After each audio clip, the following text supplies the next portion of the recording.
Guys, they left me in charge of the intro, so I have to do a good job, okay? My name is Simone, and this is Beauty and the Boob Doc podcast. We talk about plastic surgery, beauty, health, wellness, lifestyle, and so much more. I'm losing breath.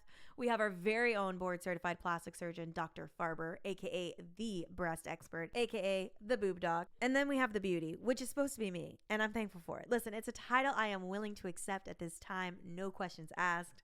Anyway, thank you all so much for listening. We appreciate you. So without further ado, let's get into it. On today's episode, we are so excited to be joined by Paul Christopher, a highly accomplished fitness professional with over 22 years of experience in the industry. Paul is a UCF graduate in health sciences and healthcare administration, a certified athletic trainer, strength and conditioning specialist, and the co-founder of Gravity Oxygen Fitness here in Boca Raton, Florida. It's a pleasure. Thank you for having me. Yes, of course. I'm honored to be here, and I appreciate the compliments, good sir. And it's been a great teamwork. It's been a great partnership, right? We were seeing results, and it's been fantastic. And I'm looking forward to the marathon, not the sprint together. Gravity and oxygen. So geeking out in the science, it kind of sounds cool, right? But it means something within fitness. If you broke down fitness into two primal divisions, we could say strength and cardio. Well, what are the basic ingredients of each division? Gravity has never taken a vacation. It's a pretty profound thought. It's the hardest working substance in the universe. The whole reason planets came together is because of gravitational pull of gases, correct? So if you jump, you land. If you let go of a pen, it falls. So to master your own body weight against gravitational pull is primal as a human being. So there's your basic ingredient of the strength component. Oxygen is what we need in order to burn fat calories. The term scientifically aerobic means the presence of oxygen. So all I did was geek out on the basic principal ingredients of two divisions of fitness, and there I have it. And it spawned because about 15, 20 years ago, I'm heavily involved in the beach volleyball community, and I was doing lots of preseason, off-season conditioning for a lot of my friends who are trying to play professionally. Some went to the Olympics. So I was trying to come up with a cool name for the branding of the program. It's like, all right, oxygen, gravity, strength, and cardio. We're conditioning the athletes. So I started coming up with something, named that program Gravity and Oxygen, made some shirts. Like, man, that's a really cool brand. You should go with that. So after about 6 or 7 years of running these programs and having normal clients, and it came time to opening up a brick and mortar facility, I had a business partner at the time. And I said, well, if you're okay with the idea of gravity and oxygen, let's use that as the gym name. He's like, dude, I love it. Let's just run with it. And it's been catchy, and it actually means something. And we geeked out. It's a cool brand. Yeah, I could tell. I was like reading one of the articles that you're featured in, and you were kind of explaining that. And in my head, I was imagining you like in class, because you said you went to UCF. I was like imagining like this huge study hall, and you like thinking about the science of it, and you're like listening, and then you just put two and two together and created the brand name. But so for you to be already in the field, like working on people and in volleyball and all of that, that's so cool. It's basically the same thing. Thank you. You know, I wasn't thinking of G&O when I was 21, 22 years old. It's about working your 10 to 20,000 hours of perfecting your craft, as Dr. Farber would attest to. And it just came to creative artistry of a brand based upon simple principles of movement and science and exercise, which we'll talk about further in this podcast. Yeah, totally. And then G-O, like go, and then your mantra, good energy. See, now you're Simone's clever. So there you go. So I love it. Well, he's clever. I was like, okay, well, this is awesome. So that's the whole idea. We use that for the shorthand marketing, so it's good for branding. But the plans are like, you know, let's go, good to great. So all these programs that we have, these transformation programs around New Year's, the idea of motivation, be a go-getter. We've done so many different shirts utilizing the term go within it, and it really made sense with that marketing plan. You know, I think that having a trainer and going to a facility is the starting point. And so you can go to the gym, you can do exercise, you can do whatever you want to do. The reason that it's so important for me, number one, it keeps me motivated. Number two, it keeps me, Paul makes sure I show up, and he makes sure I'm on time, and I am an on time and show up kind of guy. Mm-hmm. But knowing that I have this appointment every single week, it keeps me honest, and it keeps me driven. So that's the first thing. The second thing is I don't want to hurt myself.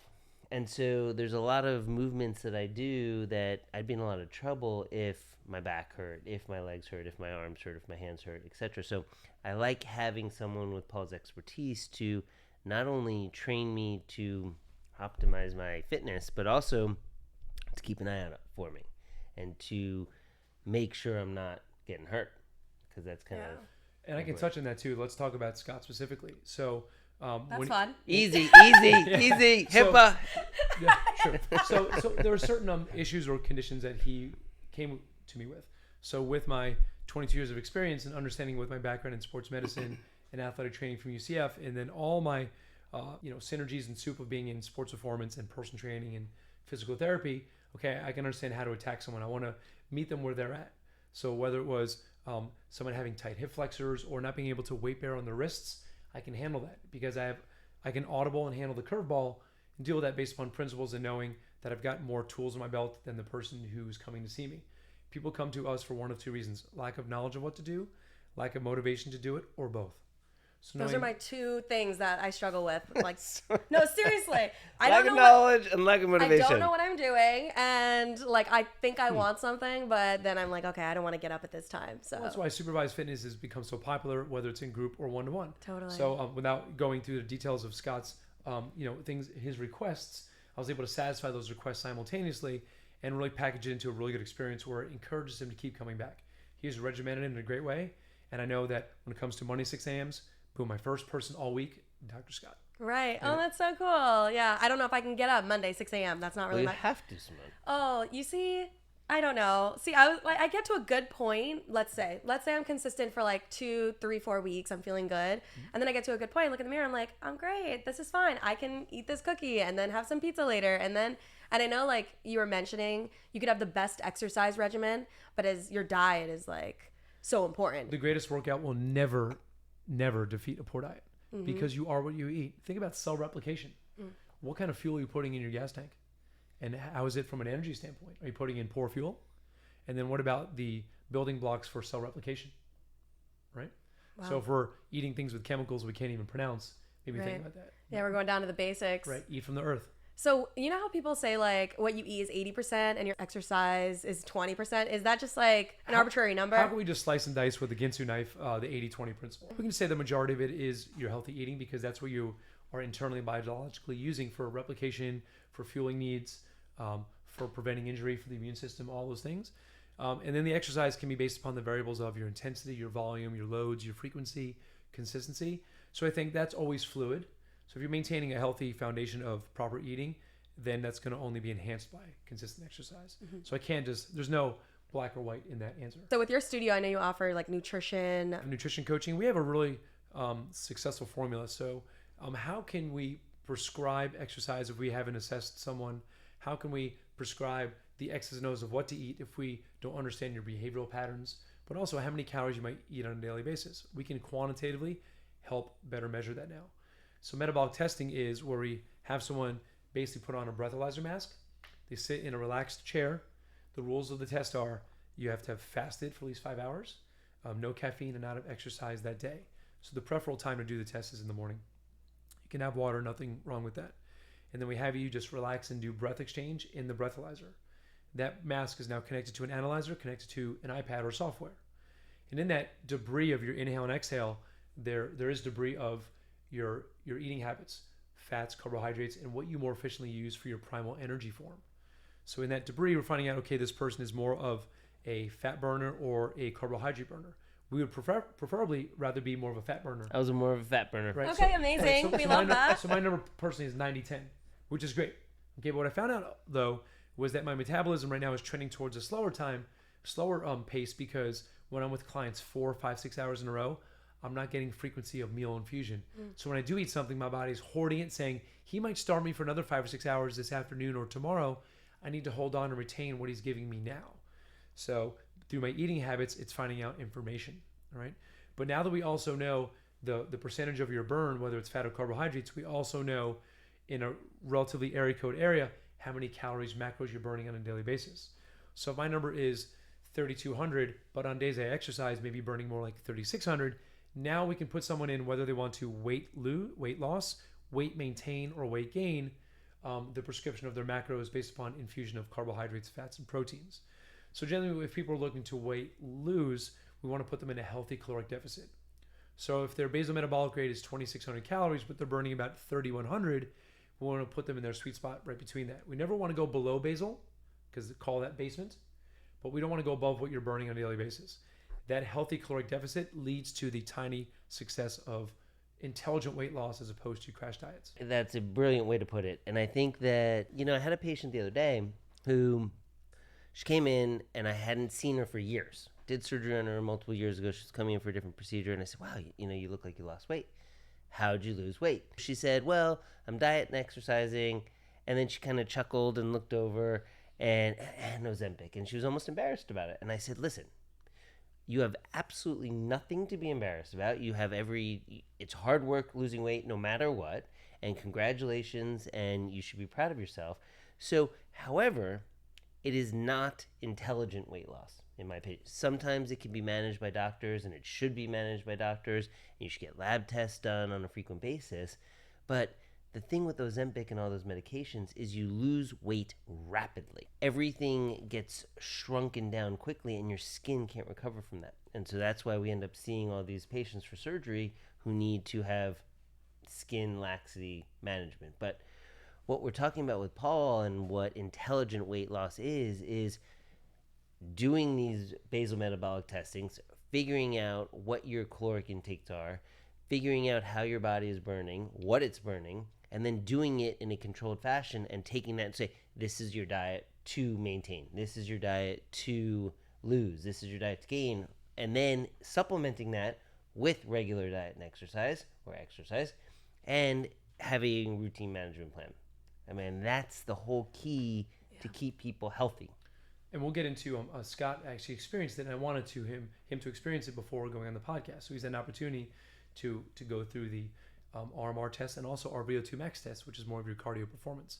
So Simone, if I asked you, we're talking about rapid weight loss here with Dr. Scott.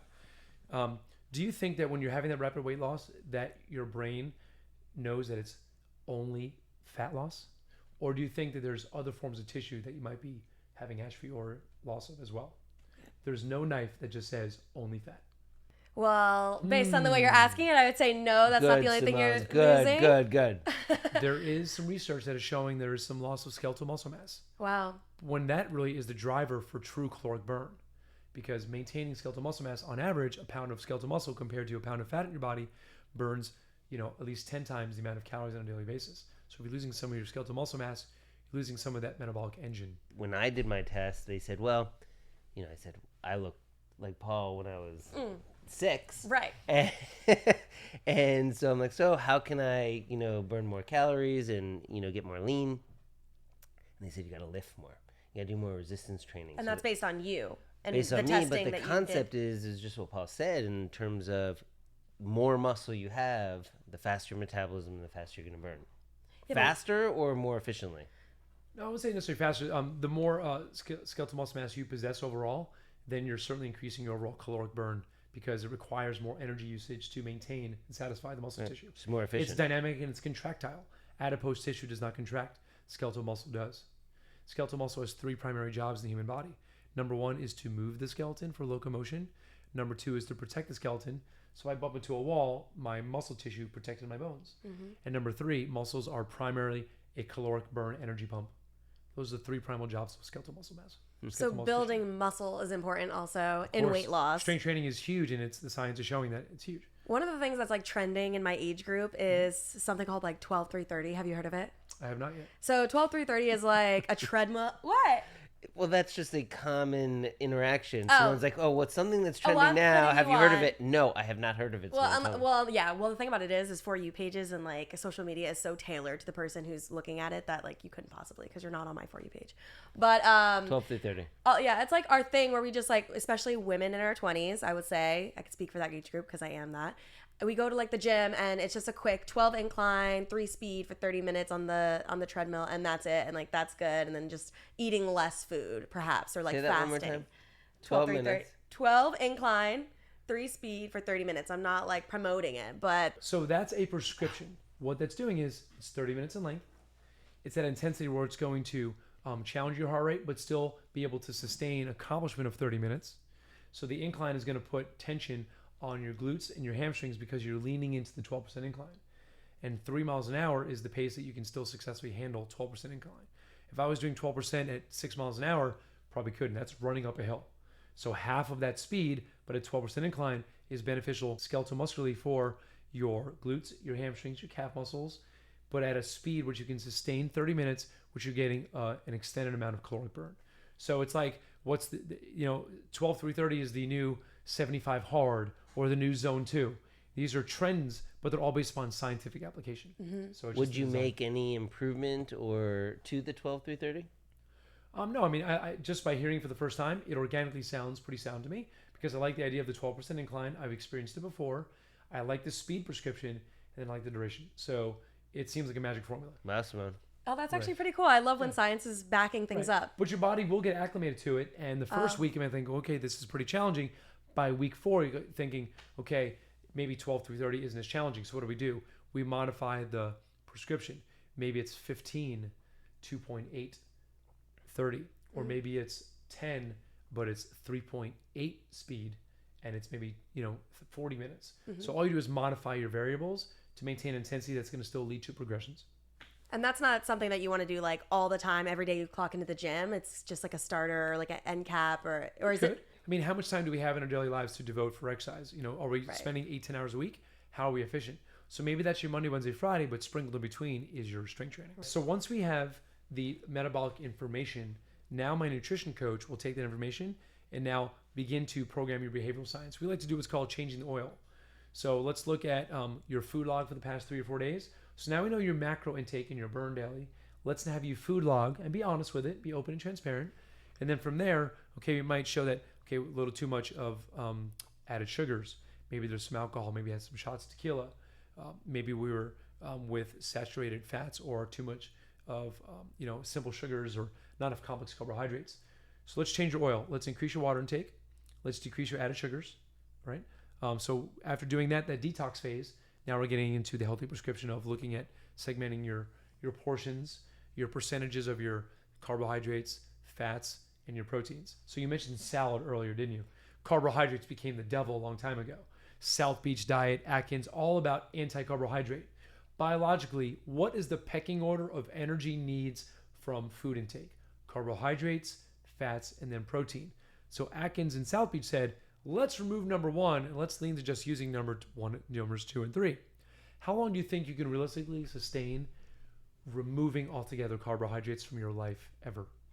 So you're saying we're going to deny ourselves natural sugars and vitamins and minerals from fruits. We're not going to have vegetables anymore. So at some point, carbohydrates have to come back into the game. So you can't salad forever. Right? I know everybody. Not salad forever, Simone. Well, everyone I know, they're all like, oh, no carbs, no bread, no pasta, and like to each their own. I mean, I guess, but you're right. It had to become like a sin to eat carbs. Right. So breads and pastas are starchies, and they might create a high glycemic spike. Right. So things that are more par for the course. So sweet potatoes. Potatoes. I was gonna say, right? Low glycemic index. Right. Eat. So one of my former colleagues, former employees, who's a colleague now, and he's all about eating the rainbow. Eat the rainbow of colors. The phytonutrients of each color, of each food, means something from a mineral and vitamin standpoint. They say like shop the border of the perimeter of your grocery store. Right. Processed foods are in the middle. Wealth of knowledge. Well, I was going to say, because you have so much knowledge. I'm like, I have to replay this multiple times to like fully grasp everything that you're saying.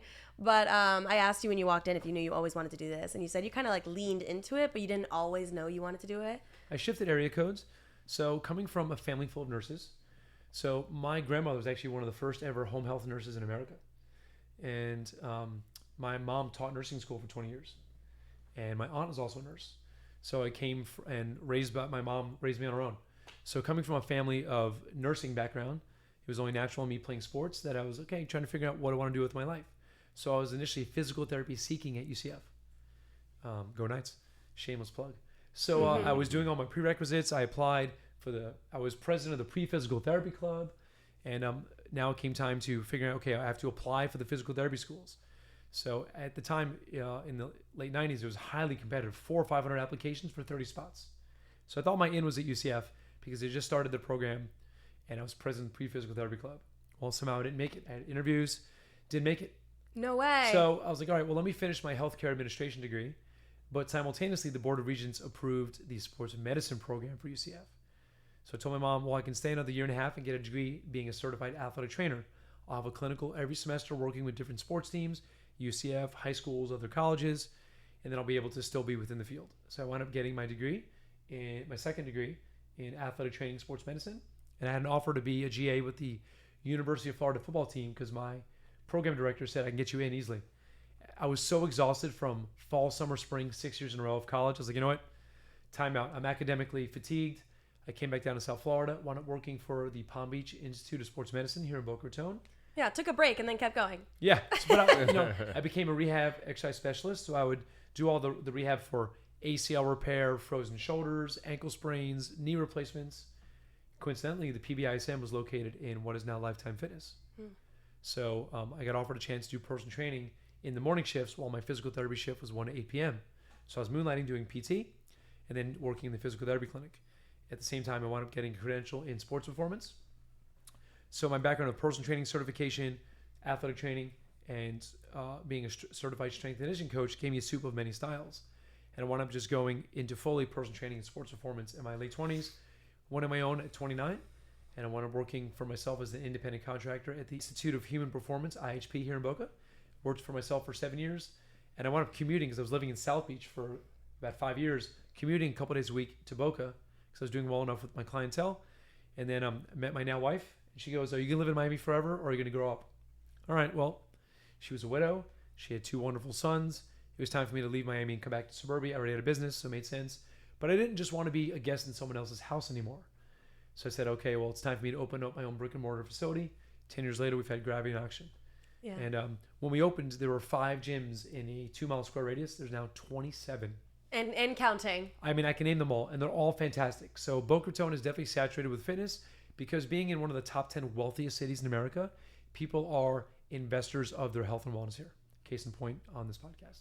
Totally. So, yeah. Well, congratulations for all of that. That sounds so cool and amazing. Yeah. And I drove past your studio a few times. Never really peeked in or, it was one of those, I go to the Seed. How dare you? Once you get into our vortex, you're not leaving. Yeah. I mean, I looked, I was like, wait, that looks cool. I had no idea what it is. And I obviously had something to do with health. And now I drive past and I'm like, wait, I know that guy. And, it's so cool. But I wish you had more spots. So to grow and scale would mean that the owner of the restaurant Cooking Fitness would have to leave the restaurant to now grow more. And I've been offered a chance to scale. So this company approached me 3 or 4 years ago. They had a bunch of leads of people wanting to move from South America. And I believe there's a path to expedite your visa through immigration if you invest in small business in the United States. So they had a bunch of people looking to invest money. And they said, we like your brand. We'd be interested in posturing you to see if you're interested in opening up facilities for people looking to be part of, a brand. But I almost felt like they offered me a chance to do that, but they wanted to charge me the money to look at my books, my accounting, to make sure I'm ready to go. So I almost felt it was a little hypocritical to want me to be part of a brand that could grow, but charge me for the posturing of it. I would think if you truly believe in me, you might invest in that. We can talk about profit sharing. So I wound up not going that route, but who knows down the road. I recognize that I have a skill set that people come specifically for me.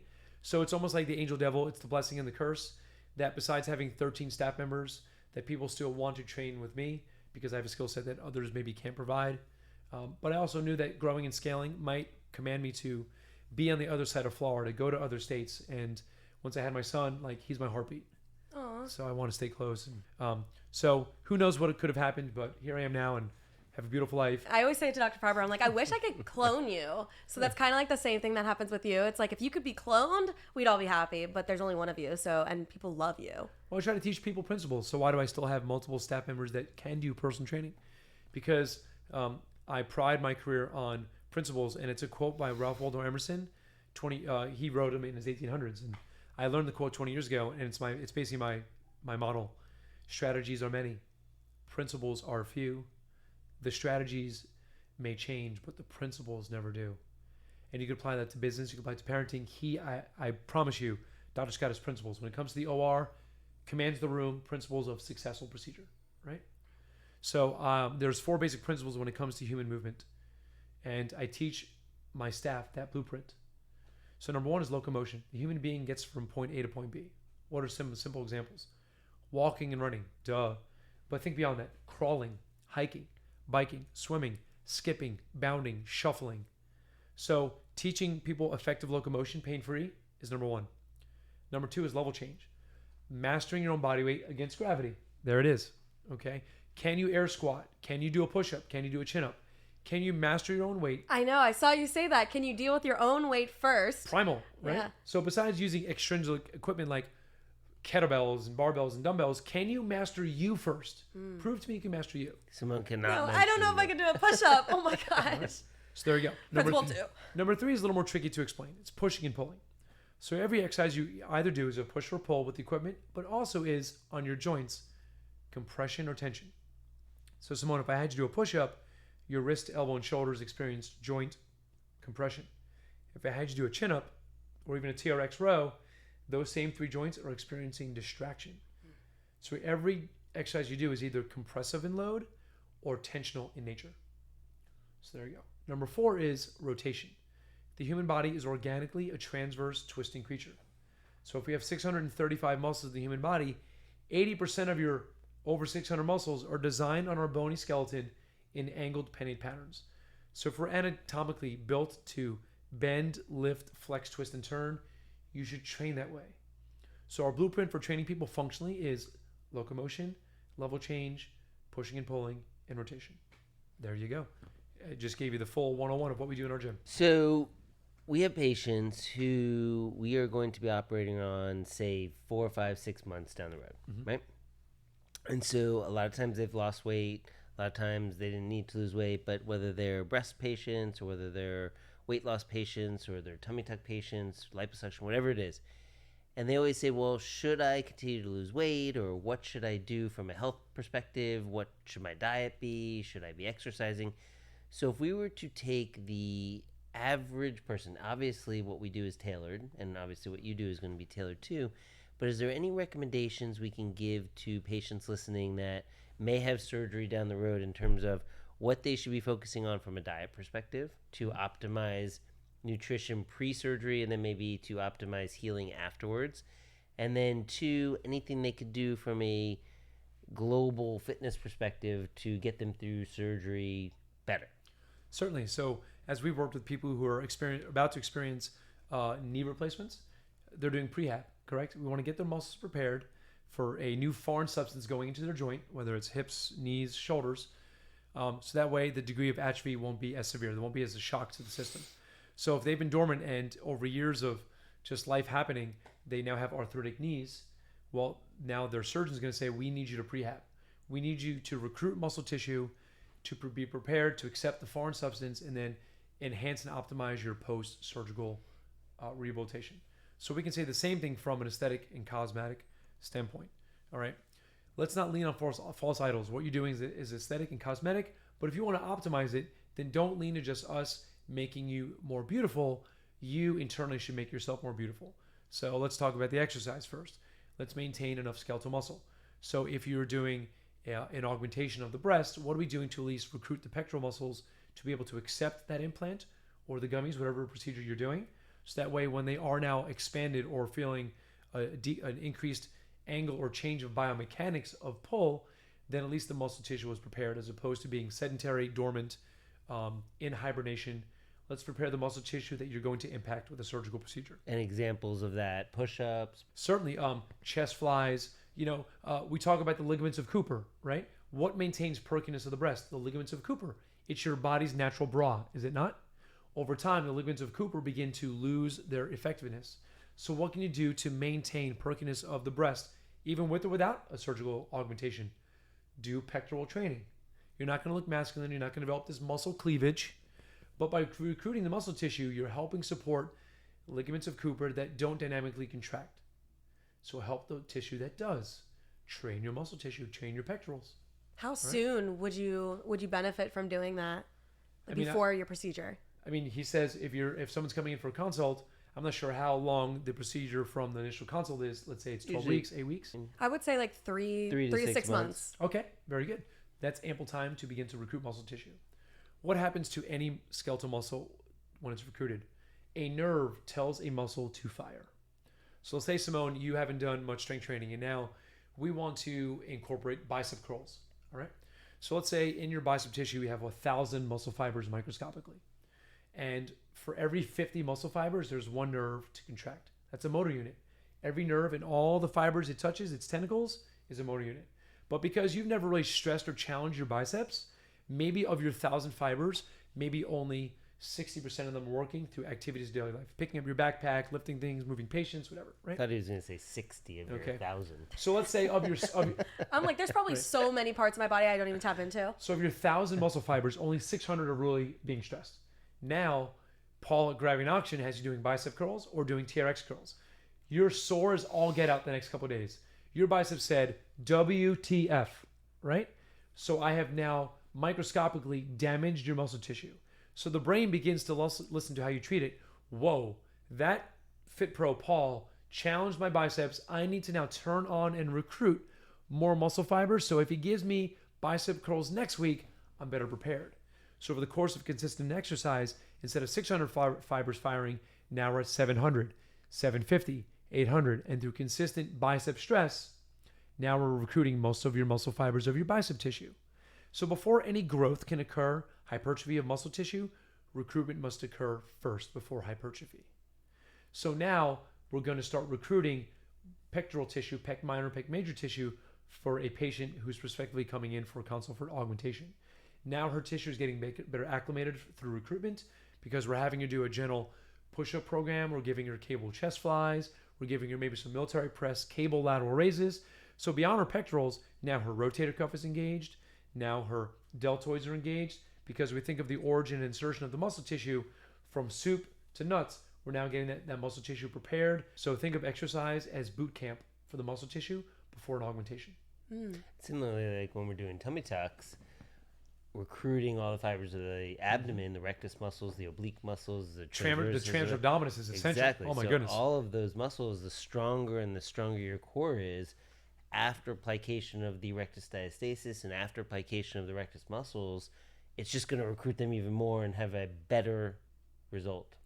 So let's say a woman is, having a child. That womb is going to grow in size. It's going to put a stress on the rectus abdominis as well as the linea alba, correct? So what if she said, maybe as I'm becoming pregnant or I plan on, I'm practicing with my significant other, correct? What can they do to now train their torso from the inside out? So we think of a just layer effect. The transverse abdominis is one of your 4 core stabilizers. So it wraps around your visceral column, right? It grabs around. So the idea of planks, right? And then creating intra-abdominal tension, diaphragm breathing. And then on top of the TVA is now our internal obliques and external obliques. They are almost layered each other like a waffle. And then we have a rectus abdominis. So we have this deep to superficial protocol of trying to train the trunk area before any pregnancy or before any kind of cosmetic procedure. Prepare it, make it battleproof, bulletproof. There's so much preparation that can go into before you have a knee replacement, before you have a breast augmentation, before you have a child. Like, you can better prepare your own body. And this is making me realize I neglect my body so much because I don't even think about how I can optimize it to make it better. I mean, I sit at my desk 9 to 5 all day. That's going to put a strain on my back one day. I'm going to be 6 years old with a hunchback because all I do is type. I mean, there's so much that I should be doing Simone, to optimize my body. More than type. I know. No, Come on. I do. You're right. But let's think about that. So I get my 10,000 steps So beyond you're sitting down, you're looking at the computer typing, but that computer and your eyesight's getting fatigued. So 9 a.m. you're upright and everything is S-curve and you're in a nice straight spine. By 2 p.m. you're hunched over and you're squinting. Right. So the weight of your head is drawing you forward. And over day after day, week after week, month after month, year after year, now you've had that postural loss. Mm-hmm. All right. So now you're not really getting full expansion of your rib cage. So your diaphragm isn't working to optimal capability. Your postural, your multifidus, all your deep erector spinae muscles are now being stretched and elongated and weakened because they're putting so much tension due to the head drawing you forward. So that S-curve alignment is what we're looking for. That's when we got to sit up better. Yeah, I know. That just made me fix my posture. So, PC, so what do we say to people okay, fine. So we tell them to optimize their muscles. We tell them to, from a physical standpoint, to optimize for surgery. What do we say from a diet perspective? Number 1, to prepare, not to lose weight, but just to have adequate nutrition to heal better. And then maybe, is there a difference between diet pre-op versus post-op? Going back to the principles, correct? So the idea is going up, at least satisfying your basal metabolic rate, so less calories doesn't always mean better, right? Quality of food. So our principal pyramid when it comes to food that we teach our clientele is, number 1, quality of food. That is the foundation of the pyramid. So if we're making 4 subsections within a pyramid. The base foundation is quality of food. Number 2 is the quantity of food. All right. Number 3 is the timing of your meals. So circumventing your meals around your exercise, before and after, preloading your workouts with protein, supplanting your post-workout with carbohydrates that you've lost due to energy usage, breaking down your muscle tissue. And then number 4, supplementation. Supplementation does not mean substitution. Get that, Simone? I got All right, that. huge. So quality of your intake of meals, your quantity of your calories, the timing of your meals, and supplementation. So those are the principles that we teach. So in regards to somebody getting prepared for surgery, I would certainly think that if they're doing a tummy tuck or for weight loss, then they probably did not have mastery of their nutrition component in the first place. Correct? Some of our patients are very fit. A lot of our patients are very because fit. a lot of them, it's not a fat issue. Like I talk to my patients my tummy tuck patients that usually it's one of 3 things, or a combination of all or some. 1, excess fat. 2, laxity of skin. And 3, laxity of the abdominal wall. So most women who have had children, who've had pregnancy, it goes down, have a very loose abdominal wall. So even if they have 0% body fat and are in the gym with you 6 days a week and can run 10 miles, number 1, they're going to have a loose abdominal wall. And number 2, usually they're going to have loose skin. So for them, it's not a fat component. It's a skin and laxity of the abdominal wall component. Certainly. We understand as we age that skin becomes more plastic than it does elastic. Something that's elastic, like rubber band, can return to its original shape once the stress is over. Something that's plastic, you deform it, it does not return to its original shape. Yay. Simone, that actually reminds me. I don't think we've mentioned this on this podcast. What? Do you know where the term plastic surgery came from? No. Paul, do you? No, but I'm completely intrigued. This is a fun tidbit. A little tidbit. I don't know what it is, though. No, go ahead. So plastic. Why do we call ourselves plastic surgeons? Any guesses? Does it stem from something Latin? That is an intelligent statement. So most people say, oh, it's because you put plastic in the body. No, it is not true. It actually comes from Greek and from the word plastico, which means to mold. So we mold things. So basically, as a plastic surgeon, number 1, we're from head to toe. But number 2, when we first, in the Middle Ages, we were doing our reconstruction of defects. So skin cancer defects, breast cancer defects, whatever defects, you have a hole. And there was the tagliacosi flap, which basically you had a defect on your nose, your forehead, and they would suture the arm. And that's where we got our first That's so crazy. plastic surgery procedures. And now we say like Barbie, plastic. Now we've Yeah, but diluted it's it. naive. Well, basically, we've just taken it from there. But the true meaning of plastic surgeon, or where it came from, or the origin of it, was from the Greek word to mold. Love That's it. fantastic. Did you It's know amazing. that? I didn't know, but I have learned. That's why I'm here, right? It's so cool. Yes, fluid. So getting back to, I want to circle back to your nutrition question, correct? So I think if we know that we're having a surgery, there's going to be organic inflammation to occur. So what are we doing to maybe reduce inflammation? So maybe foods that are more anti-inflammatory nature. Maybe turmeric might be a great supplement to take. It's a natural Turmeric. one. So that'd be something I would recommend as well. What are some anti-inflammatory foods that we know of? Yes. So the dark berries are huge. Like I've noticed if I'm playing volleyball or basketball and my joints are achy from that vertical sport, that having a smoothie with dark berries is probably one of the best ones you can do. So once again, the fruits and vegetables. So I would say that dark berries is probably my go-to in inflammatory reduction. I was talking to one of my staff members today, and she came back from lunch, and I said, oh, how was your lunch? Fine. What'd you have? Well, had an energy drink. I was like, what? And that is not a meal replacement, number 1. But number 2, can we talk about energy drinks for a second, Paul? Now, caffeine is naturally occurring. It's an energy booster, correct? But let's think about the molecule of energy, ATP, correct? Do you really think that caffeine has molecules of ATP that drives the powerhouse of doing sports and exercise? It may elevate your heart rate, your pulse, but it's not necessarily providing you actual caloric usage of energy. Correct. Exactly. So energy drinks have taurine. They have other derivatives of caffeine. So it's certainly not, as far as a meal replacement, terrible. Terrible. Yeah. Just like that's popping up. Like I feel there's so many gym influencers and people in health and fitness online who maybe don't even have half the credentials you do, feeding people information, and they'll have like 1 million followers and people who actually listen to them. And it's not a cookie cutter, like one size fits all situation, but here we are. So there are certainly pages I would recommend because they're science-based. They're PhDs, nutrition, or what have you, and they look for the actual research, the literature. What is the literature showing? Those are the people you want to follow. Those are the true influencers. And they will generally counteract or defeat other myths that other people that are million follower people. What would you say are some of your pet peeve myths, and let's dispel them? Okay, there's such a thing as spot reducing. Nope. So if I had ear fat, I do 1,000 ear crunches. You think I'm burning fat on my ear? No. You can spot reduce, but you can spot enhance. What does that mean? I can develop the muscle tissue of that area, but it doesn't mean I'm burning the fat in that muscle or in that region. So I can have developed abdominals, correct? Doesn't mean I'm burning belly fat.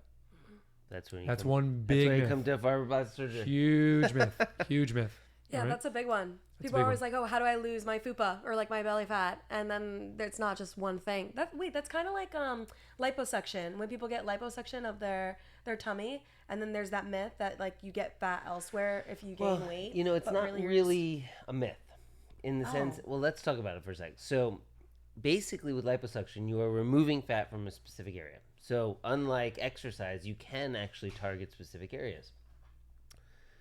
If you remove fat from your love handles, for example, you're removing those fat cells, you will not gain as much fat in those areas. So if that's your problem area and you want to do liposuction there, you will remove the fat from that area. However, if you eat Twinkies and you don't exercise and you don't have a good diet, you will gain weight and you will enlarge your fat cells in other areas. So it's not like you're not going to gain fat here, but you're going to gain fat in other places. If you are not eating properly and you are not exercising properly, you will gain weight, and the areas that still have the remaining fat will get bigger. Right. Correct. I believe in Dr. Oz touched on the book You Want a Diet. He mentioned pockets of momentum, right? And that's basically like stockings, inner stockings of the layers of tissue. So we have epidermis, we have dermis, and we have fascial tissue, right? But we have areas where we generally store our fat cells. So even you may have removed some due to a surgical procedure, doesn't mean you removed the other stockings elsewhere in the body. Correct. Fair. Okay, another myth. Do you have one? What's another common one? Let's talk about intermittent fasting, fasted cardio. These are some things that are still out there as far as the research and science. Minimizing your window of taking in meals. You know, the body is an ever-changing. It's a never metabolic peristalsis process, right? So to deny myself 10, 15, 16 hours without meals, I'm not a fan of that, but other people have had success. But once again, is that a short-term success? Is that good for the marathon, like removing carbohydrates forever and ever? So that's another one too, is that like fasted cardio, intermittent fasting. I think it's not a long-term sustainable process.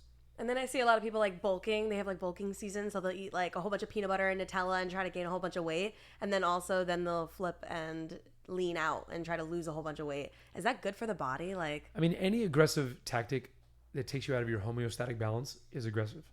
So you're also playing with Mother Nature in that way. So be careful what you wish for. Fair. Okay, well, as we wrap things up, we always like to ask like one thing that people may not know about you. If you have anything that you want to share that like people don't know. Personal passions, like I've always had this inner desire to do stand-up comedy or be a DJ, like world-renowned DJ. Those are like little inner things. I felt like maybe I missed my calling with those. Yeah. I've been, I actually do some DJing. I get upon request. That's so I've been to a Ibiza many times, and to be a headliner at some festival would be pretty cool. Side quests. Yeah. Okay. I was class clown in my senior in high school.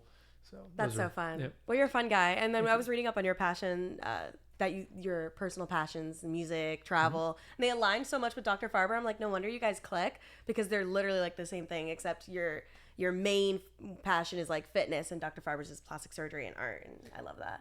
But it's also just making people feel better about themselves and they're the making same people thing. Healthier and being able to help people achieve what they want to achieve.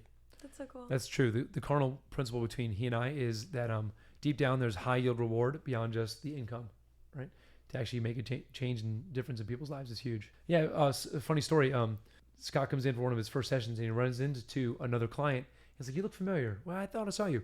They were on the same boat in the Galapagos. Oh my gosh, no Same. way. Yes, same boat. Same. Whoa. And he was in way better shape than me on the boat.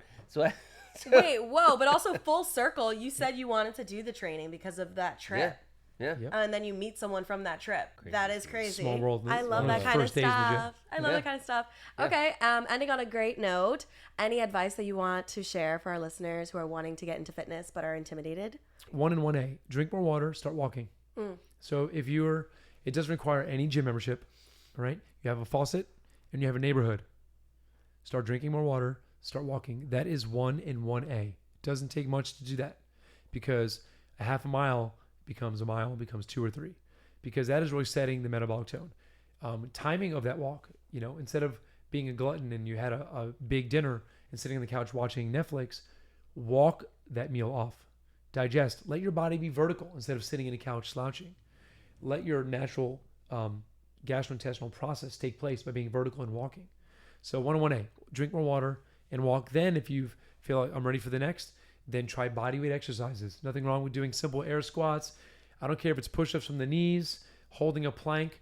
Start with your body weight. So water, walk, bodyweight exercises. Nice. There's your 1, 2, 3. Thank you. That's awesome. Thank you so much. And thank you for coming on the podcast. Thank you for having me. I'm honored. This Thanks has for been being here. informational. Right? Thank For you. all parties involved. Yeah. Exactly. Wait, before you go, if you enjoyed this episode, please share it with your peeps and follow us on social media at Beauty and the Boob Doc and at Farber Plastic Surgery. Okay, you're free to go now. Thanks again. Bye for now.